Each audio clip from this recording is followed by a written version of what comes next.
Bonjour à toutes et à tous, je suis Perle, votre médium énergéticienne, et aujourd'hui je reviens vers vous pour une capsule spécifique FJ. Ça faisait un petit moment que je ne vous en avais pas posté. Allez, je reviens vers vous parce que je constate qu'effectivement bon nombre d'entre vous se posent encore des questions en tant que flamme jumelle quant à leur mission d'âme et l'importance de la mettre en place. Bon, on va faire un petit débriefing si vous le souhaitez ici et maintenant. Si ça ne vous intéresse pas, bien ne regardez pas, mais vous allez passer à côté de quelque chose. Une personne avertie en vaut deux. Si vous ne vous sentez pas concerné alors que vous savez que vous êtes flamme jumelle et que vous n'avez pas votre mission d'âme en main, ou en tout cas qu'elle ne correspond pas à exprimer votre don réel, j'aurais tendance à vous conseiller d'écouter ici et maintenant ce qui va vous être dit. Alors, je suis en canalisation totale par rapport à la source. Ça faisait un petit moment que la source me demandait de faire ce point pour vous. Je le fais aujourd'hui avec bonheur. Qu'est-ce que la mission d'âme, FJ, que vous êtes? La mission d'âme, c'est, alors la définition déjà première, c'est remettre les êtres qui viennent à vous sur leur chemin de lumière. Une fois que ceci est dit et intégré, cela consiste en quoi? Les êtres qui viennent à vous, règne végétal, règne animal, règne humain, où est votre mission d'âme? Bon nombre d'entre vous, en tant que flamme jumelle, chaser comme runner, des deux côtés,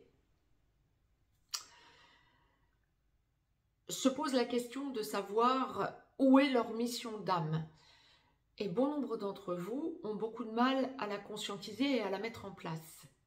Ah, bien sûr, dans un cas comme dans l'autre, chaser comme runner, vous aurez toujours à éradiquer une chose fondamentale, le syndrome de l'imposteur. Ceux qui me connaissent en consultation privée le savent. Bon, alors maintenant, bon nombre d'entre vous sont déjà dans leur mission d'âme, partiellement, j'aurais tendance à dire. Alors, il y en a qui le sont vraiment, bien évidemment. Heureusement que je ne suis pas la seule à l'être, heureusement. Il y en a qui le sont vraiment, mais nous ne sommes pas tous médiums ou énergéticiens, bien évidemment. Ça peut toucher le règne végétal, votre mission d'âme principale. Ça peut toucher le règne animal, votre mission d'âme principale. Ça peut toucher le règne humain, votre mission d'âme principale. Voire, ça peut toucher 2 des 3 règnes. On est toujours pluridirectionnel. La source n'a de cesse de me demander de l'expliquer aux consultants. Et surtout, ça ne signifie pas que vous avez à mettre en place votre mission d'âme en fonction de quelque chose que vous avez appris ou que vous avez à apprendre. Les stages que vous ferez, les ateliers que vous suivrez ne seront sur votre route que pour vous permettre d'éradiquer votre syndrome de l'imposteur. Ensuite, il va falloir à un moment donné que vous trouviez votre place réelle et concrète en tant que mission d'âme pour vous, flamme jumelle. Il n'y a pas une flamme jumelle qui ait la mission d'âme pareille qu'une autre. Ça n'est pas possible. Bien sûr, le domaine peut être le même, bien évidemment, mais jamais exprimé de la même façon. Donc, lorsque vous allez faire des stages, ça va être avant tout pour vous rassurer ou pour vous permettre de trouver votre voie, à condition que le stage corresponde bien sûr à votre voie. Si votre voie est plutôt tournée vers les végétaux et que vous faites des stages de Reiki pour les humains, ça ne va pas nécessairement vous être fondamentalement utile, on peut le comprendre. Lorsque vous accédez à votre mission d'âme, chose fondamentale, ça va toujours être le but premier en tout cas. Vous pouvez commencer à exercer votre mission d'âme en étant dans un organisme, en faisant partie d'un organisme, en étant dans une entreprise ou même en tant que fonctionnaire, mais à un moment donné, il va vous falloir, et vous le ressentirez de toute façon, que vous devez atteindre une indépendance. Vous devez devenir indépendant pour exprimer votre mission d'âme sans être dans un carcan. Lorsque vous êtes dans une entreprise fonctionnaire, vous pouvez effectivement accéder partiellement à votre mission d'âme, voire à une grande partie de votre mission d'âme. Le souci sera toujours que vous ne pouvez pas dévier d'un certain conformisme, tout simplement parce que vous avez des comptes à rendre au-dessus de vous. Donc, ou autour de vous, si vous êtes chef d'entreprise même, et que vous avez des gens qui travaillent pour vous, ça va vous bloquer pour faire ce que vous aimeriez faire par vous-même, où vous allez être contraint, contrainte d'envisager que ce que vous faites, c'est avec d'autres personnes qui ne vibrent pas comme vous. Il y a une indépendance dans la mission d'âme qui est absolument fondamentale à prendre en considération et à mettre en place. Ça, c'est quelque chose de crucial. Hein. Vous ne serez jamais à fond dans votre mission d'âme tant que vous ne serez pas indépendant. Et ça, c'est quelque chose à prendre en considération. La chose aussi qui est fondamentale, donc, c'est de sentir où est votre réelle mission d'âme. Donc, lorsque vous faites des formations, pour revenir à ce que je vous évoquais tout à l'heure, si vous faites des formations en EMDR, en kinésio, en EFT, en Reiki, en Pilates, en yoga, etc., en communication animale, etc., oui, vous allez pouvoir accéder à votre mission d'âme, si telle est bien votre mission d'âme, effectivement, la direction de votre mission d'âme. Vous allez pouvoir y accéder, oui, mais vous allez être dans un carcan. Et à un moment donné, en tant que FJ, généralement, vous allez sentir que vous avez besoin de changer le protocole de ce que vous aurez appris comme technique. Ce protocole vous mettra dans l'inconfort. Vous vous direz, mince, ça bloque, je ne vais pas jusqu'au bout de ce que je ressens. Bien oui, mais vous ressentez des choses, vous avez besoin d'exprimer votre don. Et c'est là que la source veut nous amener dans notre mission d'âme, à exprimer notre don. Notre don, c'est-à-dire ce que la source nous avait donné à l'origine des temps et que nous sommes censés, et de toute façon ça se fera forcément, à un moment donné, en tant que flamme jumelle, ça se fera forcément, nous sommes censés retrouver ce que nous étions à l'origine des temps. Et donc, le fait d'aller vers des protocoles déjà mis en place par des techniques que vous apprendriez, peuvent vous ouvrir à votre propre protocole, mais à un moment donné, ça va vous plomber, parce que ça n'appartient pas à votre façon de penser, à votre façon d'être, et que ça bloque votre don. Où est votre don dans le fait de retransmettre ou d'adapter ou d'adopter plus exactement un protocole appris? Ça n'est pas suffisant. Il faut que vous en sortiez de ce moule dans lequel vous vous êtes mis, ou mise, bien sûr, prenez ce qui vous convient comme exception, pour pouvoir sentir où est votre mode de fonctionnement qui vous est propre à vous, pour remettre les êtres qui viennent à vous sur leur chemin de lumière. Règne végétal, règne animal, règne humain, ça va être valable pour les trois règnes. Vous pouvez très bien sentir aussi que vous vous dirigez sur 2 des 3 règnes. Mais ne veuillez pas en faire de trop d'un coup. J'ai des consultants parfois qui sentent qu'ils auraient leur don principal tourné vers l'humain, mais qu'il y a aussi un besoin d'aller vers les animaux. C'est ok, mais poc à poc. Hein. Allez-y gentiment, pas à pas. Si vous voulez tout faire d'un coup, ben vous n'arriverez rien à poser comme protocole et vous serez complètement perdu. La chose que vous allez risquer de faire, c'est être en burn-out. C'est tout ce que vous ferez. En revanche, quand vous sentez, il ne faut pas non plus accepter de procrastiner, lorsque vous sentez que vous êtes bien posé sur un protocole et que la source vous envoie de nouvelles choses à faire descendre dans la matière, eh bien prenez du temps en vous intériorisant, prenez du temps pour regarder ce que cela peut vous apporter. Peut-être dans un autre domaine, peut-être vous occupiez-vous des enfants et vous allez être amené aussi à vous occuper des parents ou des personnes âgées ou d'adultes qui n'auront rien à voir avec les enfants dont vous vous occupiez. Peut-être que vous vous occupiez des humains et que vous sentez que vous pouvez vous tourner vers les animaux. En plus, je veux dire, en tant que mission d'âme, hein, pas seulement avoir un chat ou un chien chez vous, ou un cheval dans le champ d'à côté, pas que ça, vraiment pratiquer de la communication animale, mais à votre façon, à vous. Vous pouvez très bien ressentir les choses. Ça peut être aussi tourné vers les végétaux, oui, effectivement. Certaines personnes ont les 3 en même temps, les 3 règnent en même temps quant à leur mission d'âme. On peut être amené à évoluer sur les 3 règnes aussi en parallèle, j'ai envie de dire. Alors pas forcément de façon aussi appuyée sur les uns que sur les autres, bien évidemment, mais sur les 3 règnes.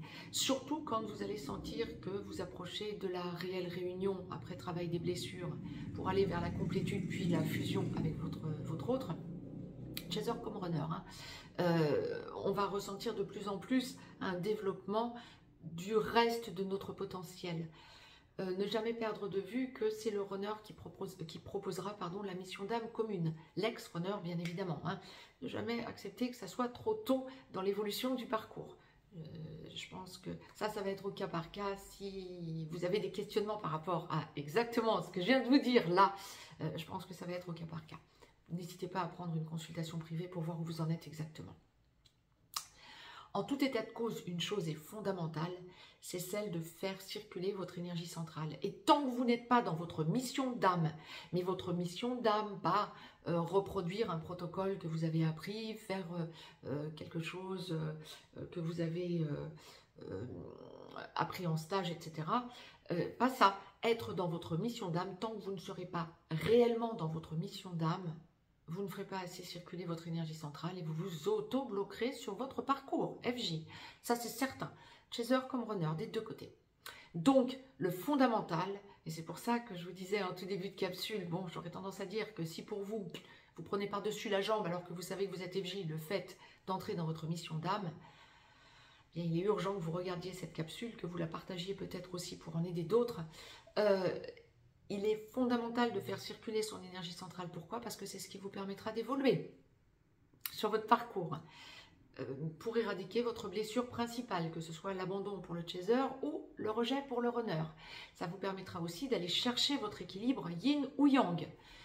Je vous ai posté des capsules, n'hésitez pas à comprendre, à aller revisiter ces capsules pour comprendre cette idée de yin ou de yang. Ce n'est pas le sujet aujourd'hui de cette capsule.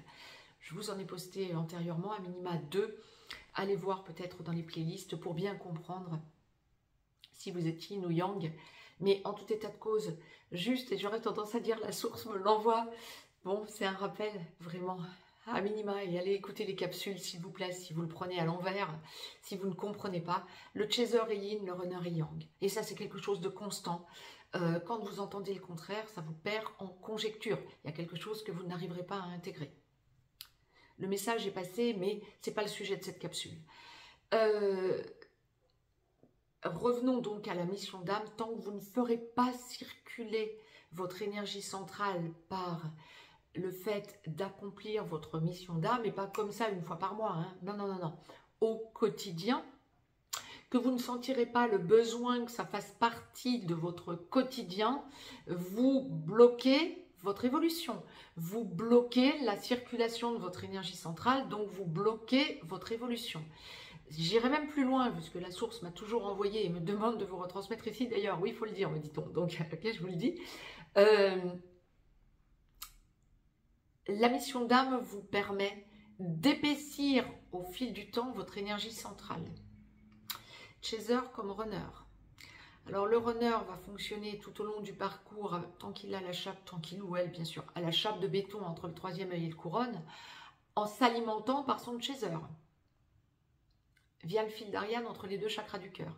Ceci étant dit, il est impératif que l'énergie centrale épaississe pour faire péter du côté du runner la chape de cette fameuse chape de béton. Donc, l'énergie centrale est fondamentale. Du côté du chaser, faire épaissir son énergie centrale, ça participe bien sûr aussi à l'élévation. Le chaser est un laborieux, un travailleur. Hein. Donc, je ne dis pas que le runner n'en est pas un, c'est autre chose. Mais le chaser a besoin au fil du temps de sentir qu'il avance pas à pas dans sa progression, dans son évolution. Et donc, effectivement, faire épaissir l'énergie centrale va être fondamental puisque c'est ce qui va vous permettre, amis chaser, de réussir à vous nourrir et à hausser votre taux vibratoire tout au long du parcours, ce qui va aussi nourrir votre autre puisque tout au long du parcours jusqu'à son réveil, votre runner s'alimente par vous dès l'enclenchement de la nuit noire de l'âme. Donc, il faut que vous ayez une énergie centrale qui épaississe pour pouvoir nourrir les deux. Bon, du côté du runner, bien évidemment, le fait que l'énergie centrale et B6, ça va être pour faire péter la chape de béton, ce que je vous évoquais il y a quelques instants, bien sûr. Et donc vous permettre de reprendre le fil de votre vie et surtout le fil de votre mission d'âme que vous aviez touché largement du doigt avant l'enclenchement de la nuit noire de l'âme. Bon nombre de runners vont même être déjà dans leur mission d'âme avant la reconnexion à leur chaser. C'est vous dire que le runner, intuitivement, effectivement, a beaucoup de choses en main, a tout en main et voit tout avant même l'enclenchement de la nuit noire de l'âme. Le parcours devant se faire entièrement. Là encore, je vous inviterai, si ça vous perd un petit peu en conjecture ce que je suis en train de vous dire, d'aller revisiter les capsules que je vous avais postées relatives à l'évolution des flammes jumelles et des parcours, chaser comme runner. La mission d'âme est donc fondamentale, je pense que vous le comprenez mieux aujourd'hui. C'est grâce à cette mission d'âme que vous allez grandir à deux. Donc, la mission d'âme, c'est pareil, hein, de part et d'autre, j'entends, dans un premier temps. Et ensuite, lorsqu'effectivement le runner est venu chercher son chaser par la main et que l'on a enclenché la vie commune, que l'on est vraiment dans la complétude, donc la complétude étant à deux, autrement ça s'appelle l'entièreté. Hein. Ça, je le rappellerai toujours et encore, la source me l'a toujours envoyé depuis que je suis petite. Hein. L'entièreté, c'est chercher son équilibre, chacun de part et d'autre. Hein. Chercher son équilibre féminin-masculin en soi, yin-yang en soi, ça va être l'entièreté. La complétude, c'est à deux, pour reformer l'œuf cosmique originel, la particule élémentaire que nous étions avant le Big Bang, à deux. Et donc, une fois que le runner est venu chercher son chaser par la main, après travail des blessures, et que l'on est dans la complétude à deux, nous allons aller vers la fusion et la mission d'âme commune que proposera le runner, qui en sera conscient. Ceci étant dit, quand le chaser est dans son entièreté, avant que son autre runner soit venu le chercher par la main, concrètement parlant dans la matière, le chaser commence à toucher du doigt la mission d'âme commune. Ça, c'est une constante. Le message est passé, d'où l'importance des missions d'âme, que ce soit personnel de part et d'autre du couple flamme jumelle ou que ce soit mission d'âme commune. J'ai fait le tour de ce que j'avais à vous transmettre dans cette capsule que la source me demandait de vous retransmettre. Si vous souhaitez me joindre pour une consultation privée, juste en dessous dans le descriptif, vous avez un lien. Vous avez un lien pour nous rejoindre sur le canal Telegram que je vous ai dédié, sur lequel je vous parle de l'actualité sans fioriture, on dira ça comme ça, en tant que médium, mon analyse des événements. Je vous passe aussi je vous poste des transferts qui me paraissent très intéressants de temps à autre, également d'autres canaux. Hein. N'hésitez pas à partager donc cette capsule qui reflète l'évolution quant à la mission d'âme pour les flammes jumelles.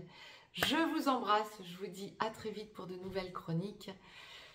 Très très belle journée à toutes et à tous, très très beau début d'année à toutes et à tous, et surtout très très belle lunaison, parce qu'on est dans une lunaison depuis le 11 janvier qui n'est pas aisée à mettre en place, mais ô combien évolutive, d'où l'importance de ces chroniques que je vous poste. Je vous embrasse, à tout bientôt.